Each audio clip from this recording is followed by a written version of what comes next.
अयोध्या में हो रही प्राण प्रतिष्ठा में शामिल नहीं होगा, क्योंकि ये मंदिर निर्माण कार्य पूरा होने से पहले किया जा रहा है। ज्योतिमठ बद्रिका उत्तराखंड के शंकराचार्य अभिमुक्तेश्वरानंद महाराज के अलावा गोवर्धन पीठ, पुरी के शंकराचार्य निष्कालानंद सरस्वती महाराज, श्रृंगेरी पीठ, कर्नाटक के शंकराचार्य स्वामी भारती तीर्थ महाराज और शारदा मठ गुजरात के शंकराचार्य सदानंद महाराज के प्राण प्रतिष्ठा कार्यक्रम से दूर रहने की बात कही गई।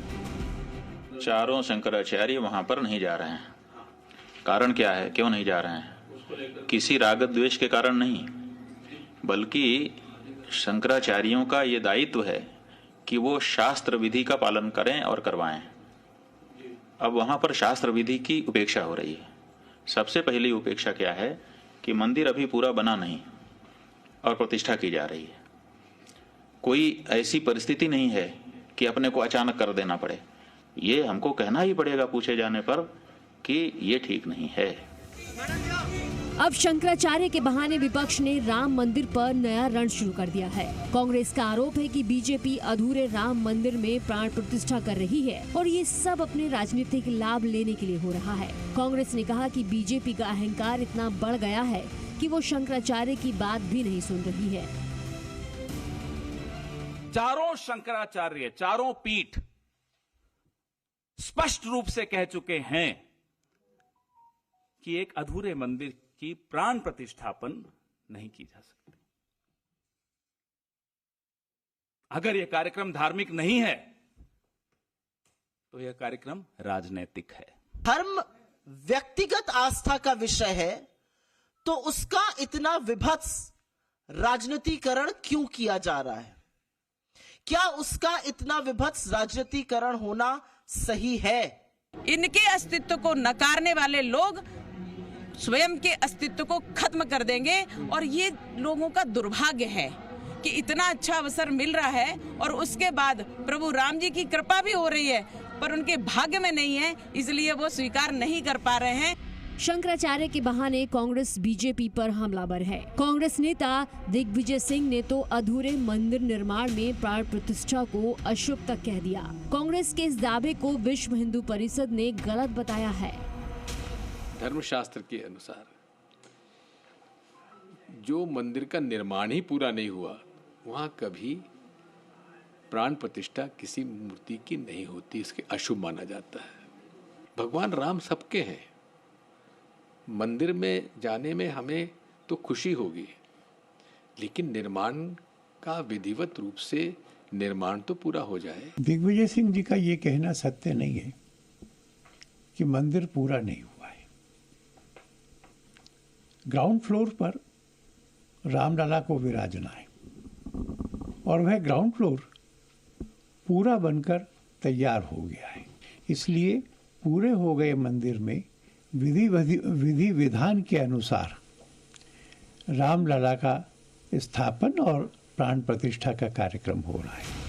प्राण प्रतिष्ठा से पहले कांग्रेस अधूरे मंदिर का राग अलाप रही है और प्राण प्रतिष्ठा को बीजेपी और आरएसएस का कार्यक्रम बता रही है, जिसके जवाब में बीजेपी ने हमले शुरू कर दिए हैं। बीजेपी ने कहा कि ये वही लोग हैं जिन्होंने राम के अस्तित्व को ही नकार दिया था। ये प्रोग्राम क्योंकि आरएसएस और बीजेपी का प्रोग्राम बन गया है, तो आप बता दीजिए कि उसमें कांग्रेस वाले कैसे जाते हैं। मतलब कांग्रेस का मतलब कांग्रेस प्रेसिडेंट सोनिया गांधी जी, नेता प्रतिपक्ष लोकसभा अधीर रंजन चौधरी जी, वो कैसे जाते? प्रोग्राम तो आरएसएस बीजेपी का है।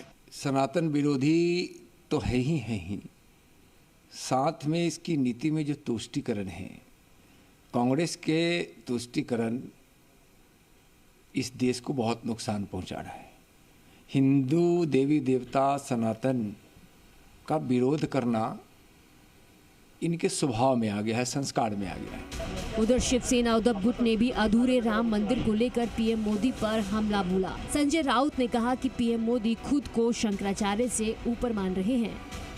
इस देश के 4 शंकराचार्य ने अयोध्या जाने से इनकार किया है कि ये जो अयोध्या का जो राम मंदिर है वो आधा अधूरा है और उनका लोकार्पण शास्त्र के आधार पर नहीं है। फिर भी देश के प्रधानमंत्री के कर कमलों से ये हो रहा है। तो मुझे लगता है 5वें शंकराचार्य हमारे मोदी जी है और 4 शंकराचार्य के वो प्रमुख है। तो भारतीय जनता पार्टी को लगता होगा कि ये सब ठीक है। प्राण प्रतिष्ठा से पहले कांग्रेस अधूरे मंदिर का राग आलाप रही है, जिसके जवाब में बीजेपी ने हमले शुरू कर दिए हैं। बीजेपी ने कहा कि ये वही लोग हैं जिन्होंने राम के अस्तित्व को ही नकार दिया था।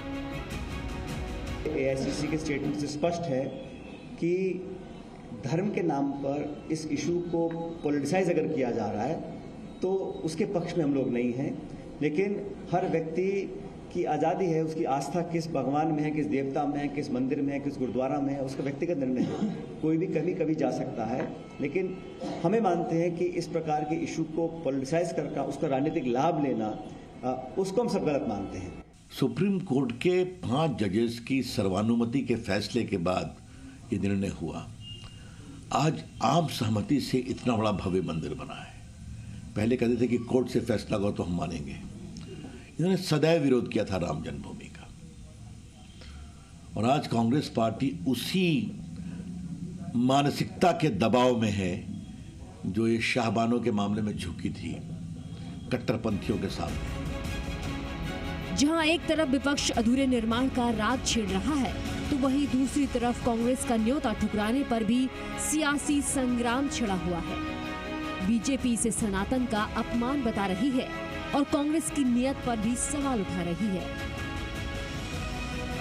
जो आस्था रखने वाले लोग हैं वो आज भी जा सकते हैं, कल भी जा सकते हैं, परसों भी जा सकते हैं। ये आप ही के पेपर में आप पढ़ लीजिए। मैं ये तो 6 तारीख क्लियर किया हूँ, फिर भी उसको पलट के हम पे इतने वार करना ये ठीक नहीं है। ये एक कॉन्स्पिरेसी है बीजेपी की, और बीजेपी यही मुद्दे को बार बार उठा रही है। उधर उद्धव ठाकरे ने पीएम मोदी के हाथों प्राण प्रतिष्ठा कराए जाने पर भी सवाल उठाए हैं। उद्धव ने कहा कि राष्ट्रपति के हाथों से ये शुभ काम होनी चाहिए। सोमनाथ मंदिर के बारे में हमने सब सुना है, पढ़ा है और गूगल पर भी है। उस वक्त के तत्कालीन राष्ट्रपति महोदय डॉक्टर राजेंद्र प्रसाद जी के तरफ तंगलोर से उसकी प्राण प्रतिष्ठा की गई थी। हम तो चाहते थे या चाहते हैं आज भी वैसे ही वहां अयोध्या में राम मंदिर का लोकार्पण राष्ट्रपति जी के कर कमलों द्वारा होना चाहिए। वहीं समाजवादी पार्टी के अध्यक्ष अखिलेश यादव ने राम मंदिर के बहाने बीजेपी पर हमला बोला है और समाज को बांटने का आरोप लगाया है, जिस पर कांग्रेस नेता प्रमोद कृष्णम ने उन्हें आईना दिखाया। जो भारतीय जनता पार्टी ने रास्ता अपनाया है वो समाज को बांटने का है, टॉलरेंस का रास्ता नहीं है।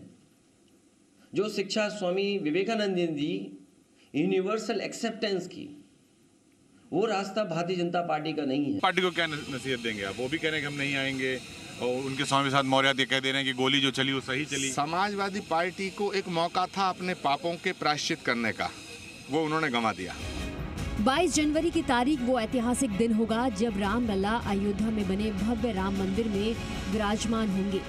लेकिन इस ऐतिहासिक क्षण से पहले राम भक्तों के आनंद को सियासी दलों की जुबानी लड़ाई फीका कर रही है। ब्यूरो रिपोर्ट, जी मीडिया।